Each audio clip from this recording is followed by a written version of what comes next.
మీ కుటుంబ శాంతి, ఆరోగ్యం, ఆర్థిక అభివృద్ధి కోసం రుద్రాక్ష మహాపూజలో తప్పక పాల్గొనండి. ఇప్పుడే నమోదు చేసుకోండి. నమస్తే, welcome back to Suman TV. Present మనతో పాటు ఉన్నారు family counsellor, motivational speaker, public speaker Rajaniramma గారు.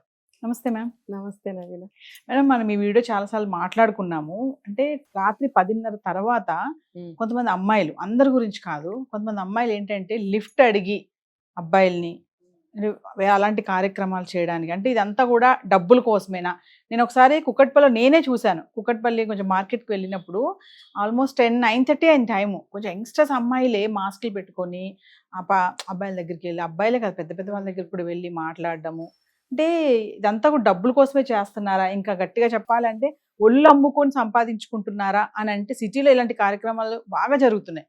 బాగా తయారైపోయారు. మన చదువుల కోసం వచ్చిన వాళ్ళు కానీ, వాళ్ళకి సరిగ్గా డబ్బులు రాక, శాలరీ రాకో, మరి లగ్జరీ లైఫ్ కోసమో, అంటే ఒక్కసారి వాళ్ళ గురించి మనం మాట్లాడుకుంటే, అంటే ఒళ్ళు అమ్ముకుంటూ సంపాదించుకుంటున్నారా అని అంటే అది అలాగే తయారయ్యారు ఎక్కడ పడితే అక్కడ. ఇది మనకు ఈ కల్చర్ చాలా సంవత్సరాల నుంచి ఉంది. ఇది అక్కడ ఇందిరా పార్క్ దగ్గర, సంజీవయ్య పార్క్ దగ్గర వరుసగా నుంచి ఉంటారు టీనేజ్ పిల్లల దగ్గర నుంచి.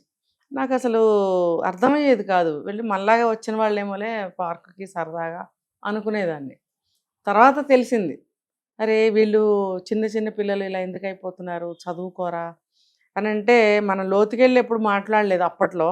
ఏంటనంటే ఇల్లు గడవక, ఇంట్లో పేరెంట్స్కి హెల్ప్ చేయటం కోసం ఏదో ఒక ఉద్యోగం చేస్తున్నామని చెప్పి డే టైమేనావేనా, డే టైం మార్నింగ్ 10 నుంచి తీసుకుంటే, అంటే 10 o'clockకే పార్కులకి ఎవరు రాకపోవచ్చు, బట్ ఈ అవసరాల కోసం తిరిగే వాళ్ళు ఉంటారు.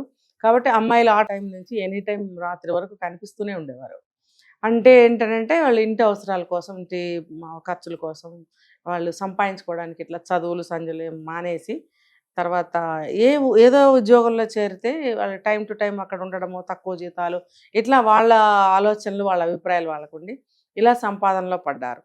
ఇప్పుడు ఏమైందంటే చేస్తే తప్పేంటి, మనకి easy money, extra money, luxuries కోసం.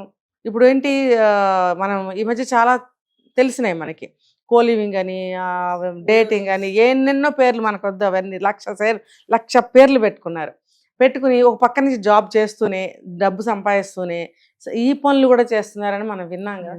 ఇది ఎంత దారుణం చెప్పండి. ఇప్పుడు ఆ పిల్లలు ఇల్లు గడవక, వేరే దారి లేక, వాళ్ళు ముసుగులు ఇట్లా కట్టుకుని అలా చేసిన వాళ్ళు. ఇప్పుడు వీళ్ళు ఏంటి, ఘరానాగా, అంటే డైరెక్ట్గా తెలుస్తూనే అందరికీ ఐ డోంట్ కేర్ లాగా చేస్తున్నారు. మళ్ళీ ఇక్కడ కూడా ఈ కట్టుకోవడం. మరి మీరు అంత ఘరానాగా చేసేవాళ్ళు ఈ కట్టుకోవడం ఎందుకు? మరి మీకు ఏమైనా గడవక అంటే కాదు, extra money, easy money, luxury కోసం, ఎంజాయ్మెంట్ కోసం డబ్బు కావాలి. ఇది మళ్ళీ ఎవరైనా తెలిసిన వాళ్ళు చూస్తే ఇంటి దగ్గర చెప్తారు. మరి ఆ భయం ఉన్నప్పుడు ఈ పని చేయడం ఎందుకు? అక్కడ మీకు పరువు పోకూడదు, అక్కడ మళ్ళీ మీకు మంచి సంప్రదాయమైనట్టు సంబంధాలు రావాలి, పెళ్ళిళ్ళు చేసుకోవాలి. ఇక్కడ వాళ్ళు కోరుకోరా మిమ్మల్ని సాంప్రదాయంగా, మాకు ఒక భార్య రావాలి, ఒక మంచి ఆలోచన, ఒక మంచి పద్ధతి ఉన్న అమ్మాయి రావాలి అని వాళ్ళు కోరుకోరా? మీరు ఇలా భ్రష్టు పట్టిపోయి తర్వాత ఒక మంచి సంబంధం చూసుకుని వెళ్తే వాళ్ళ జీవితాలు ఏం కాను. మామూలుగానే ఒక అమ్మాయికి మ్యారేజ్కి ముందు ఏదైనా అఫైర్ ఉంది, తర్వాత అది వద్దనుకుని పెద్దలు చూసిన పెళ్లి చేసుకుంది, కాపురానికి వచ్చింది, తర్వాత భర్తగా తెలిసింది అంటేనే వాడు తన్ని తరిమేస్తున్నాడు. చాలా సమస్యలు వస్తాయి కదా. ఇక్కడ మరి దీన్ని ఏమనుకోవాలి? వీళ్ళు ఎవరిని మోసం చేస్తున్నారు, ఎవరి జీవితాలు పాడు చేస్తున్నారు? ఇది ఈజీ మనీకి అలవాటు పడిన బాపత ఇదంతా కూడా. డబ్బు డబ్బు డబ్బు. ఇప్పుడు 1,00,000 రూపాయలు ఉంటే చాలదు నవీన, 5 లక్షలు కావాలి. 5 లక్షలు ఉంటే చాలదు, 1 కోటి రూపాయలు కావాలి. ఆ ఆశలు అట్లా పెరిగిపోతున్నాయి. ఏంటంటే ప్రతి అమ్మాయికి, ప్రతి అబ్బాయికి ఒక కారు కావాలి. వాళ్ళు 5 స్టార్ హోటల్కో, పబ్కో వెళ్ళాలి, 4గురిని వేసుకుని వెళ్ళాలి. పెళ్ళి ఇప్పుడప్పుడే చేసుకోవద్దు, ఇంటికి కాస్త డబ్బు అలా పంపిస్తూ ఉండాలి. అమ్మో మా అమ్మాయి అక్కడ ఏదో చేసేస్తుంది, బోల్డ్ డబ్బు సంపాదిస్తుంది, మాకు పంపిస్తుంది అని వాళ్ళు అక్కడ చెప్పుకోవడం. వాళ్ళేమో మంచి సంబంధాలు వెతకే దాంట్లో పడటము. ఇక్కడ వీళ్ళన్నీ కానిచ్చుకుని అప్పుడు వెళ్ళి ఆ పెళ్లి చేసుకుంటే అక్కడ ఆ పెళ్లిలో కూడా వాళ్ళు నిలబడలేకపోతున్నారు. చూస్తున్నాం కదా రోజు. ఏదో ఒక గొడవ అయ్యి ఎందుకు విడిపోతున్నారు, ఎందుకు అసలు గొడవలు పడుతున్నారు అని అంటే ఇలాంటివేవో ఉంటాయి, గొడవలు పడుతూ ఉంటారు. ఇది రకరకాలు అన్నమాట. ఏముంది, అబ్బాయిల్ని పటాయించేది డబ్బులు ఏదో ఒక విధంగా. అబ్బాయిలు మరి పాడైపోలేదా? అబ్బాయిలు ఎందుకు పాడైపోతున్నారు? మరి వాళ్ళ కంట్రోల్లో వాళ్ళు ఎందుకు ఉండట్లేదు? వాళ్ళకి కూడా ఒక మర్యాద అనేది ఉండాలి కదా. ఇది మనం గతంలో ఒక వీడియో చేసాం మేడం, మీకు గుర్తుందో లేదో.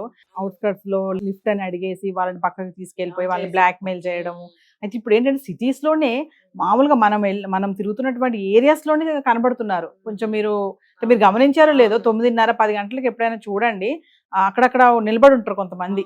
అంటే అప్పట్లో మనకు తెలిసేది కాదు, ఏంటో అనుకునే వాళ్ళం. కానీ అసలు మీరు అన్నట్టుగానే ఇంతకుముందు అంటే వేరే, ఇప్పుడు ఏంటంటే భయపడట్లేదు.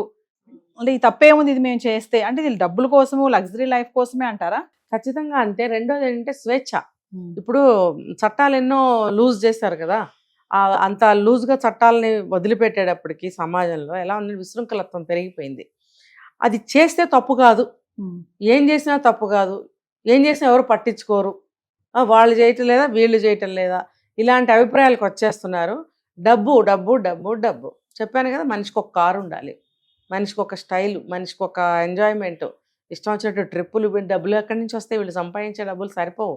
అందుకని ఈ ఎంజాయ్మెంట్స్ కోసం అన్ని ఎంజాయ్మెంట్స్ అయిపోయిన తర్వాత, అన్ని చల్లారిన తర్వాత పాపం ఒక అమాయకుడిని చేసుకుంటారు.